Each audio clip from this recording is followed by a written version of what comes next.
আসসালামু আলাইকুম। এই টিউটোরিয়ালে আমরা ফ্রিপিকের ফাইল কিভাবে রেডি করতে হয় সে বিষয়ে স্টেপ বাই স্টেপ জানবো। আমরা ডিজাইন কমপ্লিট করার পরে প্রথম কাজ হচ্ছে মার্কেট প্লেসের জন্য ডিজাইনটাকে রেডি করা।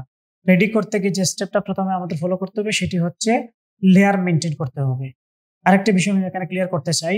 আমরা জানি যে স্টক মার্কেটের জন্য যে সকল ডিজাইন আমরা করে থাকবো সবগুলো হবে RGB কালার মোডে। যদি প্রিন্ট আইটেমও হয় তাহলে হবে RGB কালার মোড, যদি ওয়েব হয় তাহলে তো অবশ্যই RGB কালার মোডে হবে। যদি কারো প্রিন্ট আইটেম গুলা CMYK কালার মোডে থেকে থাকে তাহলে আমরা এটাকে চেঞ্জ করে নিতে হবে RGB কালার মোডে। আর RGB কালার মোডে নেওয়ার জন্য আমরা চলে যাব ফাইল থেকে চলে আসবো ডকুমেন্ট কালার মোডে এসে আমরা এখানে RGBটাকে সিলেক্ট করে দিব। সিলেক্ট করে দিলে এটি RGB কালার মোডে রিপ্লেস হয়ে যাবে।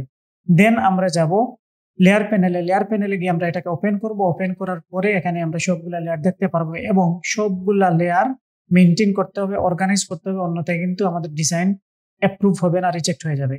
আমি প্রথমে এখানে 3 লাইনে ক্লিক করে প্যানেল অপশনস থেকে এটাকে বড় করে দিই, তাহলে দেখতে সুবিধা হবে। আদারে গিয়ে আমি 100 পিক্সেল রেখে ওকে দিলাম। ওকে দেওয়ার পর এটা বড় হয়ে গেল এবং এটাকে একটু বাইরে বের করে নিলাম। তারপর এটাকে একটু আমরা দেখার সুবিধার্থে একটু চাইলে বা টেনে বড় করে ফেলতে পারি, বড় করে যাতে দেখা যায় এর জন্য। প্রথমে দেখেন এখানে লেয়ার 1, আমরা যদি এটাকে একটু ক্লোজ করে দিই তাহলে লেয়ার 1 লিখে আছে, অর্থাৎ পুরো ডিজাইনটা আমাদের একটা লেয়ারের মধ্যেই আছে। এবং লেয়ারটাকে যখন আমরা ওপেন করলে আমাদের সবগুলো ডিটেইলস এখানে দেখতে পারবো। সবার প্রথমে আসতেছে এখানে লোগো এখানে আছে, এই যে লোগোর একটা গ্রুপ আছে, এখানে লোগো লিখা আছে, আবার কিছু আইকন আছে, দুইটা আইকন আছে। এর জন্য একটা গ্রুপ করে এই গ্রুপটার নাম দেওয়া হয়েছে লোগো। এবং এখানে যদি আমরা আই অফ করি তাহলে দেখতে পারবো এই যে লোগোটা এখানে আছে। তারপরে কিছু লাইন, এখানে দেখেন লাইন লেখা আছে।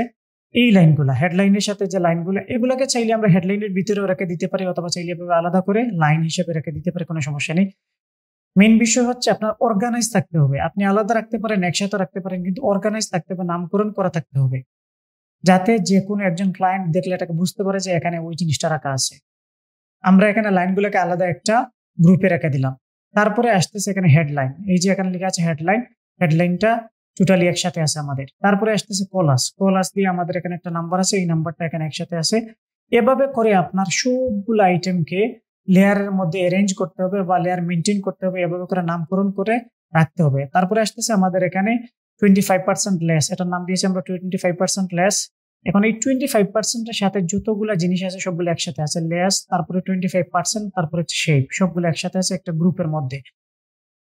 তারপরে আসতেছে এখানে জয়েন উইথ আসটা এখানে আছে আমাদের, এটা একসাথে আছে তার শেপ সহ, লেখা সহ। দেন আসতেছে হোয়াই চুজ আস। তারপরে আসতেছে প্যাকেজ বলতে আমরা এই যে প্যাকেজগুলোকে একসাথে রেখেছি, এখানে যদি আমরা আই অন অফ করি তাহলে বুঝতে পারবো। তারপরে আসতেছে ইমেজ 1 ইমেজ 2, আমাদের এখানে একটা ইমেজ, এখানে একটা ইমেজ আছে, এর জন্য ইমেজ 1 ইমেজ 2 দিয়ে আমাদের এখানে দেওয়া আছে। তারপরে আলাদা যে শেপস গুলো আছে, এক্সট্রা যে শেপস গুলো, সেই শেপস গুলোকে একসাথে করে একটা গ্রুপে রাখা এবং নাম দেওয়া আছে শেপস। তারপরে এখানে একটা সেফটি গাইড যে আছে, এই সেফটি গাইডটা এখানে আছে, এটাকে যদি আমরা অন অফ করি তাহলে দেখতে পারতেছি। তারপরে ব্যাকগ্রাউন্ড যে হোয়াইট কালার একটা ব্যাকগ্রাউন্ড আছে, এই ব্যাকগ্রাউন্ডটা এখানে আছে। এভাবে করে আপনাকে সবগুলা আইটেমকে লেয়ার মেনটেন করে লেয়ারের মধ্যে নামকরণ করে রাখতে হবে। তবে ইম্পর্টেন্টলি হচ্ছে লেয়ারে যখন আমরা নামকরণ করব কোনো ধরনের স্পেলিং মিস্টেক করা যাবে না। যদি লেয়ারের মধ্যে আমরা স্পেলিং বা গ্রামাটিক্যাল মিস্টেক করে থাকি তাহলে ডিজাইন কিন্তু রিজেক্ট হয়ে যাবে। তো এভাবে করে লেয়ার মেনটেন করার পরে আমাদের এখানে কাজ শেষ। এটা আমাদের মেইন ফাইলকে আমরা কন্ট্রোল এস দিয়ে সেভ করে রেখে দিতে পারি। দেন হচ্ছে আমাদের মকআপ করতে হবে। এই মকআপটা কিভাবে করব? মকআপটা হচ্ছে আমরা নতুন একটা ডকুমেন্ট নিব, ডকুমেন্টটা হবে RGB-তে এবং ওয়েবে। এই ডকুমেন্টটা নেওয়ার পরে আমরা এই ডিজাইনটাকে ওই ডকুমেন্টে নিয়ে যাব, নিয়ে গিয়ে আমরা মকআপ করে ফেলবো। ওইখানে যাওয়ার পরে আমাদের একটা জেপিজি লাগবে আর একটা ইপিএস ফাইল লাগবে, এবং পিকচার গুলাকে ওইখানে আমরা ইপিএস ফাইল থেকে রিমুভ করে ফেলতে হবে। কিভাবে করে সেটা আমরা একটু ডিটেইলস বা প্র্যাকটিক্যালি দেখে ফেলি। আমি প্রথমে যাচ্ছি কন্ট্রোল এন দিয়ে নিউ ডকুমেন্টে যাওয়ার পরে ওয়েবে আসলাম। ওয়েবে আসার পরে আমরা এখান থেকে একটা সাইজ নিয়ে নিব। এখন ফ্রিপিক এবং অ্যাডোবি স্টক এগুলোর জন্য মকআপ সাইজ সর্বনিম্ন হবে 2000 বাই 2000 এবং সর্বোচ্চ হবে 10000 বাই 10000 পিক্সেল। এখন আপনি এর ভিতরে 2000 এর উপরে এবং 10000 এর নিচে আপনি আপনার ইচ্ছা মতো সাইজ নিতে পারবেন। 3000, 4000, 7000, 8000 এরকম ভাবে আপনি নিয়ে মকআপটাকে রেডি করে ফেলতে পারবেন। এখন আপনি একটা জিনিস মাথায় রাখতে হবে, আপনার ডিজাইনের স্ট্রাকচারটা কেমন। আপনার যদি ডিজাইনটা ভার্টিক্যাল হয় তাহলে আপনাকে অবশ্যই মকআপের সাইজটাও ভার্টিক্যাল নিতে হবে। অর্থাৎ আমরা যদি এখানে দেখি, এখন প্লায়ার হচ্ছে একটা ভার্টিক্যাল ডিজাইন, অর্থাৎ ভার্টিক্যাল মানে হাইট বেশি উইথ কম। যদি আপনার ডিজাইনের হাইট বেশি উইথ কম থাকে তাহলে আমরা মকআপের সাইজটা নিব হাইট বেশি উইথ কম। যদি আমার ডিজাইনটা হয় ফেসবুক কভার ডিজাইন তাহলে তখন উইথ বেশি হাইট কম, তখন আমরা ওই অনুযায়ী বা ওই রেশিও মেনটেন করে আমাদের মকআপের সাইজও নিতে হবে। তবে 2000 উপরে হইতে হবে, আর হচ্ছে 10,000 নিচে হইতে হবে। হাইট এবং উইথ দুইটাই 2000 উপরে আর 10,000 নিচে হইতে হবে, নাহলে কিন্তু অ্যাপ্রুভ হবে না। তাহলে আমরা এখন কন্ট্রোল এনে গেলাম। কন্ট্রোল এনে যাওয়ার পরে আমাদের ফ্লায়ার যেহেতু হাইট বেশি উইথ কম, তাহলে আমি এখানে ওয়েবে আসলাম। ওয়েবে এসে এখান থেকে একটা মান দিলাম। উইথের মান দিলাম আমি 4000 আর হাইটের মান দিলাম 5000, যাতে হাইটটা একটু বেশি থাকে এবং উইথটা একটু কম থাকে, কারণ এটা ভার্টিক্যালি লম্বা আর ওয়াইডের দিক দিয়ে এটা একটু ছোট। এর জন্য আমরা হাইট নিলাম বেশি, উইথ নিলাম কম। এবং এই সাইজটার মকআপটা আমরা অন্যান্য মার্কেট প্লেস অথবা অন্যান্য স্টক মার্কেট যেমন অ্যাডোবি স্টকে আমরা অ্যাপ্লাই করতে পারবো অথবা আপলোড দিতে পারবো এই সাইজ দিয়ে। এখানে কোনো ব্লিড হবে না। আমরা এতটুকু নেওয়ার পর আমরা দিব ক্রিয়েটে দেওয়ার পর একটা সাইজ চলে আসবে। আসার পরে প্রথম কাজ হচ্ছে আমরা এখান থেকে স্টক অফ করে দিব আর শেপ টুল নিব। শেপ টুল নিয়ে এখান থেকে এসে আমরা হাইট নিব হচ্ছে 4000, উইথ নিব হচ্ছে 4000 আর হাইট নিয়ে নিব আমরা 5000 পিক্সেল। পিক্সেল নিয়ে আমরা পরে দিয়ে দিব ওকে। ওকে দেওয়ার পরে এটাকে আমরা অ্যালাইন টু আর্টবোর্ড করে আর্টবোর্ডের সাথে আমরা ফিট করে দিব। ফিট করে দেওয়ার পরে আমরা এটাকে হালকা একটু গ্রে কালার করে দিব এখান থেকে এসে, এটা আমরা জানি অলরেডি। তারপরে এটাকে আমরা কন্ট্রোল-C কন্ট্রোল-F দিলাম। F দেওয়ার পরে একটু ছোট করে নিব। এই দিক থেকে এসে আমরা এতটুকু পর্যন্ত রেখে দিব। রেখে দেওয়ার পরে এটাকে আরেকটু আমরা গ্রে করে নিব যাতে এটা ভিজিবল হয় এর জন্য। দেন এখন আমাদের কাজ হচ্ছে আমরা আমাদের ডিজাইনটাকে নিয়ে আসবো। আমরা মেইন ফাইলে যাব। এখন মেইন ফাইলে গিয়ে আমরা টোটাল ডিজাইনটাকে আমরা সিলেকশন করব। সিলেকশন করে কন্ট্রোল-G দিয়ে গ্রুপ করে নিব। গ্রুপ করে নিয়ে আমরা কন্ট্রোল-C দিব। C দিয়ে আমরা মকআপে আসবো, এসে কন্ট্রোল-V দিব। এটা এখানে চলে আসবে। আসার পরে আমরা এটাকে সেন্টার করে দিব সব দিক থেকে। তারপরে আমরা শিফট অল্টার ধরে টেনে বড় করে নিব। আমরা যতটুকু বড় করতে চাই আমি এতটুকু রেখে দিলাম। মার্কেট প্লেসে আপলোডের জন্য মকআপ করার সময় কোনো ধরনের এখানে নাম লিখতে হবে না যে এটা হচ্ছে ফ্লায়ার ডিজাইন অথবা এটা হচ্ছে বিজনেস কার্ড অথবা এটা হচ্ছে অমুক ডিজাইন। এই ধরনের কোনো নাম লেখা লাগবে না। শুধু আমরা ফিট করে নিব। ফিট করে নেওয়ার পরে আমরা একটা শ্যাডো দিয়ে দিতে পারি। শ্যাডোটা কিভাবে দিব আমরা একটু দেখি। আমি হালকা আর একটু ছোট করবো, এটাকে ছোট করে নিলাম। এখন আমি একটা শ্যাডো দিয়ে দিব। পেন টুল নিব। পেন টুল নিয়ে এখান থেকে আমি একটা ক্লিক করব। আমরা এই শ্যাডোটা অলরেডি জানি সবাই। এইদিকে একটা ক্লিক করব আর এইদিকে একটা ক্লিক করব। ক্লিক করে আবার এখানে আমরা চলে আসবো। আসার পরে হয়ে গেল আমাদের কাজ। কাজ হওয়ার পরে আমরা চলে যাব গ্রেডিয়েন্ট প্যানেলে। গ্রেডিয়েন্ট প্যানেল থেকে এসে আমরা ব্ল্যাক এন্ড হোয়াইট গ্রেডিয়েন্ট দিয়ে দিব। দেওয়ার পরে আমরা গ্রেডিয়েন্ট টুলে যাব। টুলে গিয়ে আমরা এখন উপর থেকে নিচ, ব্ল্যাক কালারটা থাকবে নিচে আর হোয়াইট কালারটা উপরে। এভাবে করে অ্যাপ্লাই করার পরে আমরা হোয়াইটের মধ্যে আসবো। এসে আমরা এটার অপাসিটি করে দিব 0 আর ব্ল্যাকের যে অপাসিটি আছে এটাকে আমরা 80 করে দিব, 80% করে দিব। এভাবে করে দেওয়ার পরে আমাদের কাজ কমপ্লিট। এটাকে সিলেকশন করে এখন আমরা চলে যাব ট্রান্সপারেন্সি প্যানেলে। ট্রান্সপারেন্সিতে এসে নরমাল থেকে আমরা করে দিব মাল্টিপ্লাই। মাল্টিপ্লাই করে দিলে আমাদের ফুললি কমপ্লিট হয়ে যাবে শ্যাডোর যে কাজ। এখন সিলেকশন করবো, তাকে সিলেকশন করে আমরা অল্টার ধরে এইদিকে আরেকটা নিয়ে আসবো। নিয়ে এসে জাস্ট রাইট ক্লিক করে ট্রান্সফর্ম থেকে এসে আমরা রিফ্লেক্ট করে আমরা প্রিভিউতে দিব। প্রিভিউতে দেখে আমরা জাস্ট ওকে করে দিব। ওকে করে দিলে আমাদের কাজ শেষ। এভাবে করে আমরা শ্যাডো দিয়ে দিব। এতটুকু পর্যন্ত কমপ্লিট হওয়ার পরে আমাদের কাজ হচ্ছে আমরা নিচে অথবা উপরে লিখে দিব ইমেজ নট ইনক্লুডেড। আমরা ছোট করে এখানে টাইপ টুল নিব। টাইপ টুল নিয়ে ইমেজ নট ইনক্লুডেড এই জিনিসটা আমাদের লিখে দিতে হবে, কারণ ইমেজ ইনক্লুড থাকবে না মেইন ফাইলের মধ্যে। আমরা শুধু জেপিজিতে ইমেজ রাখবো। এই যে পিকচারগুলা এগুলো শুধু জেপিজিতে রাখবো আর মেইন ফাইলে কোনো ধরনের ইমেজ থাকবে না। এর জন্য আমরা এখানে একটা লিখে দিয়ে দিব যে image not included. Image not included. এখানেও কোনো ধরনের গ্রামাটিক্যাল মিস্টেক অথবা স্পেলিং মিস্টেক করা যাবে না। ইনক্লুড লিখলে হবে না, ইনক্লুডেড লিখতে হবে অবশ্যই। ইমেজ নট ইনক্লুডেড দিলাম আর এটাকে আমরা একেবারে সেন্টারে বসিয়ে দিলাম। সেন্টারে বসিয়ে দিয়ে এটাকে এত বড় করা লাগবে না বা এত ছোট করা লাগবে না, মোটামুটি একটা সাইজ দিয়ে কালারটাকে এত যে বাঁচতে হবে এমন না। আমরা একটা গ্রে কালার দিয়ে দিব এখান থেকে।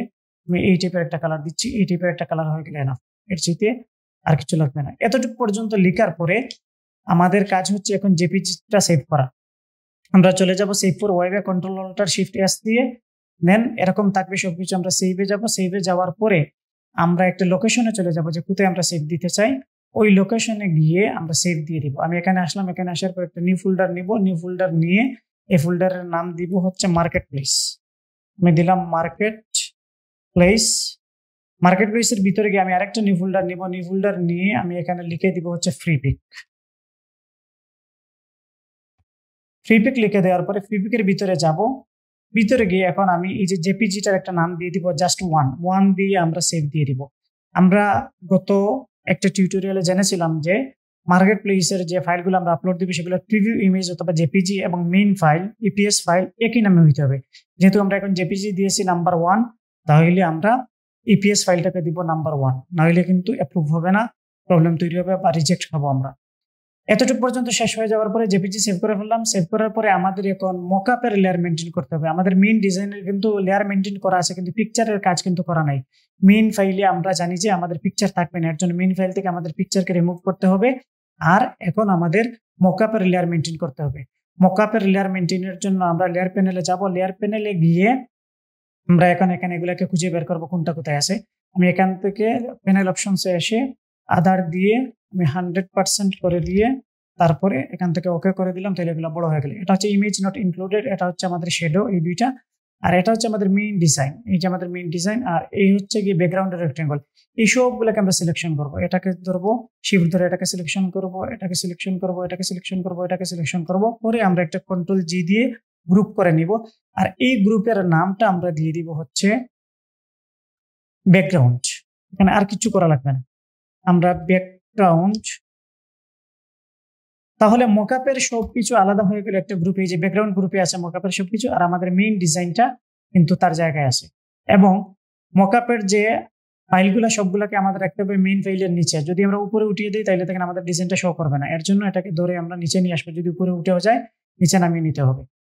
এখন মেইন কাজ হচ্ছে আমাদের পিকচার রিমুভ করা। আমরা এখন ডিজাইনের যে ফাইল আছে ওইখানে চলে আসবো। আসার পরে আমরা এটাকে ওপেন করব। ওপেন করার পরে নিচের দিকে আসবো। আসার পরে দেখবো এখানে ইমেজ 1 ইমেজ 2 লেখা আছে। ইমেজের গ্রুপকে ওপেন করব। ওপেন করার পরে এখানে দেখেন ক্লিপিং গ্রুপ লেখা আছে। এই যে ক্লিপিং গ্রুপ, এই গ্রুপে যাব, অথবা আপনার এখানে যেটাই লেখা থাকবে ওইটার ভিতরে চলে যাবেন। ভিতরে যাওয়ার পর এখানে দেখেন ক্লিপিং পাথ লেখা আছে। এই পাথটাকে আমরা সিলেকশন করব। কন্ট্রোল সি দিয়ে একটা কপি করব, কন্ট্রোল বি দিয়ে ব্যাকে পেস্ট করব। পেস্ট করার পরে যে কাজ, আমাদের কাজ হচ্ছে আমরা শেপ টুল নিব। শেপ টুল নিয়ে আমরা এখান থেকে একটা স্কোয়ার ড্র করব। একটা স্কোয়ার ড্র করার পরে এটার মধ্যে কালার দিব আমরা একটু গ্রে কালার দিব। তারপরে হচ্ছে আমরা সিলেকশন টুলে চলে যাব। সিলেকশন টুলে গিয়ে এটাকে আমরা ধরে একটা কপি করে নিব ডান দিকে। আর এটার কালার আরেকটু আমরা গ্রে করে দিব। এখান থেকে এসে এরকম ভাবে একটু গ্রে করে দিলাম। গ্রে করার পরে এখন দুইটাকে সিলেকশন করব। দুইটাকে সিলেকশন করে অল্টার ধরে নিচের দিকে এই দুইটাকে আমরা কপি করব। কপি করার পরে যদি এভাবে না মিলে, যে দেখেন একটু প্রবলেম থেকে যাচ্ছে, তাইলে আমরা স্ন্যাপ টু পিক্সেলটাকে অফ করে দিব। অফ করে দিয়ে এখন আমরা এটাকে মিলিয়ে নিব। শিফট ধরে আমরা একেবারে 100% একুরেটলি মিলিয়ে নিলাম। এভাবে করার পরে আমরা একটা কর্নার থেকে শিফট ধরে এভাবে রোটেট করে দিব। রোটেট করে নিয়ে এসে আমরা এগুলাকে এখানে বসিয়ে দিব। যদি না মিলে তাহলে আমরা একটু জুম করে এগুলাকে মিলিয়ে দিব। এই যে দেখেন এখানে মিলে না এখন পর্যন্ত, আমরা জুম করে 100% আমাদের মিলিয়ে দিতে হবে। আমি মিলিয়ে দিলাম। এতটুকু পর্যন্ত হয়ে যাওয়ার পরে এগুলোকে সিলেকশন করব। সিলেকশন করে আমরা সুয়াচ প্যানেলে যাব। সুয়াচ প্যানেলে গিয়ে এগুলাকে ক্লিক এন্ড ড্রাগ করে নিয়ে সুয়াচ প্যানেলে অ্যাড করে দিব। তারপরে এই যেগুলো আছে এগুলোকে ডিলিট করে ফেলে কোনো সমস্যা নাই। এখন যাব আমরা লেয়ার প্যানেলে। লেয়ার প্যানেলে যাওয়ার পরে এখন ইমেজে যাব। ইমেজের এখানে যেটাকে আমরা কপি করেছিলাম এটাকে আমরা সিলেকশন করব। এই যে ক্লিপিং পাথ যেটা আছে এই পাথটাকে আমরা সিলেকশন করব। সিলেকশন করার পরে আবার যাব সুয়াচে। সুয়াচে গিয়ে যেটা মেক করেছি আমরা প্যাটার্ন, এই প্যাটার্নটাকে আমরা এখানে দিয়ে দিব। কিভাবে চেঞ্জ হয় দেখেন, আমি যদি এটাকে এখানে নিয়ে আসি আর এখানে ক্লিক করলেই দেখেন এখন পিকচারের জায়গায় একটা প্যাটার্ন চলে আসবে। তাহলে প্যাটার্ন চলে আসলো। আসার পরে আমরা আবার যাব লেয়ারে গিয়ে এখান থেকে এসে পিকচারটাকে এখন সিলেকশন করে আমরা ডিলিট করে দিব। কারণ আমরা বলেছি ইমেজ নট ইনক্লুডেড, আমরা এখানে কোনো পিকচার রাখবো না, এর জন্য পিকচার ডিলিট। পিকচারের মধ্যে থাকবে হচ্ছে গিয়ে একটা প্যাটার্ন, এরকম ভাবে, আর কিছু করা লাগবে না আমাদের। তারপরে আসতেছে ইমেজ 2। ইমেজ 2 তে যাওয়ার পরে আমাদের সেম কাজ করতে হবে। ইমেজ 2 তে গিয়ে আমরা ওপেন করব। ওপেন করার পরে আমরা এই যে ক্লিপিং গ্রুপ আছে এখানে ক্লিক করব। ক্লিক করার পরে ক্লিপিং পাথটাকে আমরা সিলেকশন করব। কন্ট্রোল সি দিব, কন্ট্রোল বি দিয়ে ব্যাকে পেস্ট করব। আর এখন এটা সিলেক্টেড আছে এবং আমাদের প্যাটার্নটা এখানে মেক করা আছে। যদি প্যাটার্ন মেক করা না থাকতো তাহলে আমরা আবার মেক করে নিতাম, যেভাবে আমরা দেখেছি এখন সেম ভাবে আমরা মেক করে নিব। আমাদের যেহেতু মেক করা আছে তাইলে এই যে লেয়ারটাকে সিলেকশন করলাম। সিলেকশন করার পরে সুয়াচে গেলাম। সুয়াচে গিয়ে আমরা জাস্ট এখানে প্যাটার্নের উপরে ক্লিক করব। ক্লিক করলে এই পিকচারের প্লেসে এই প্যাটার্নটা অ্যাপ্লাই হয়ে যাবে। দেন আমরা আসবো লেয়ারে এসে আমরা আবার যাব ইমেজ 2 তে গিয়ে ইমেজ 2টাকে আমরা এখান থেকে ডিলিট করে দিব। ডিলিট করে দিলে ইমেজ 2 নাই হয়ে যাবে। এই হচ্ছে ইমেজ নট ইনক্লুডেড এর কাজ। আমরা যদি ইমেজ নট ইনক্লুডেড দিয়ে ইমেজ রেখে দিই তাহলে কিন্তু আমাদের ডিজাইন অ্যাপ্রুভ হবে না। অবশ্যই আমাদের ইমেজকে রিমুভ করতে হবে এবং এখানে লেখা থাকতে হবে ইমেজ নট ইনক্লুডেড। এতটুকু পর্যন্ত শেষ হয়ে যাওয়ার পরে আমাদের লেয়ারের কাজ শেষ। আমরা লেয়ারকে চাইলে এভাবে করে অফ করে রেখে দিতে পারি, আর এখান থেকে আমরা ক্লোজ করে দিতে পারি। এখন আমাদের কাজ হচ্ছে সেভ করা। সেভটা হবে ইপিএস এ। আমরা এখন চলে যাব ফাইল থেকে চলে যাব সেভ এস। সেভ এসে গিয়ে আমরা আমাদের লোকেশনে চলে যাব। লোকেশনে গিয়ে আমরা আমাদের ফাইলটাকে ইপিএস এ সেভ করে দিব। আমরা মার্কেট প্লেসে যাব, মার্কেট প্লেসে গিয়ে ফ্রি পিকে যাব। ফ্রি পিকে গিয়ে আমরা এখানে একটা নাম দিব 1, যেহেতু আমাদের আগেরটাও ছিল 1। তারপরে এখান থেকে এসে আমরা ইপিএস সিলেক্ট করবো। ইপিএস সিলেক্ট করে সেভে দিব। সেভে দেওয়ার পরে এরকম ভাবে যখন আসবে, এখানে কোনো কিছু চেঞ্জ করা লাগবে না, যা আছে তাই থাকবে। আমরা ওকে দিয়ে দিব। ওকে দেওয়ার পরে এটা কিন্তু একটু টাইম নিয়ে সেভ হয়ে যাবে। আমরা যদি এখন আমাদের লোকেশনে যাই, তাহলে আমরা দেখতে পারবো যে আমাদের ফাইলগুলো এখানে আছে। এরকম ভাবে ইপিএস থাকবে, এরকম ভাবে আমাদের জেপিজি ফাইলটা থাকবে। ভুলবশত এখানে গিফ হয়ে গেছে, আমরা জেপিজি সেভ দিব, গিফ না। আমাদের এটা দেখতেছি 1.gif হয়ে গিয়েছে। আমরা অবশ্যই এটাকে জেপিজি সেভ দিতে হবে। জেপিজি সেভ না দিলে হবে না, জেপিজি অবশ্যই সেভ দিব। সেভ দেওয়ার পরে আমাদের কাজ শেষ। এখন আমরা এই দুইটাকে আপলোড দিব। তো আমরা আপলোডের প্রসেসগুলো আরেকটা টিউটোরিয়াল আমরা দেখব। এই টিউটোরিয়ালটা ছিল শুধুমাত্র ফাইল রেডি করার জন্য। এখানে আমি খেয়াল করিনি, এর জন্য গিফট হয়ে গেছে। আপনারা অবশ্যই খেয়াল করবেন যেন জেপিজি হয়। জেপিজি না হলে কিন্তু হবে না, অবশ্যই জেপিজি আমরা সেভ দিব। আশা করি টিউটোরিয়ালটি আপনারা বুঝতে পেরেছেন এবং ফাইল রেডি করতে পারবেন। পরবর্তী ভিডিওতে আমরা আপলোডের প্রসেসগুলো দেখব। এই টিউটোরিয়ালটি এতটুকু পর্যন্তই। আসসালামু আলাইকুম, আল্লাহ হাফেজ।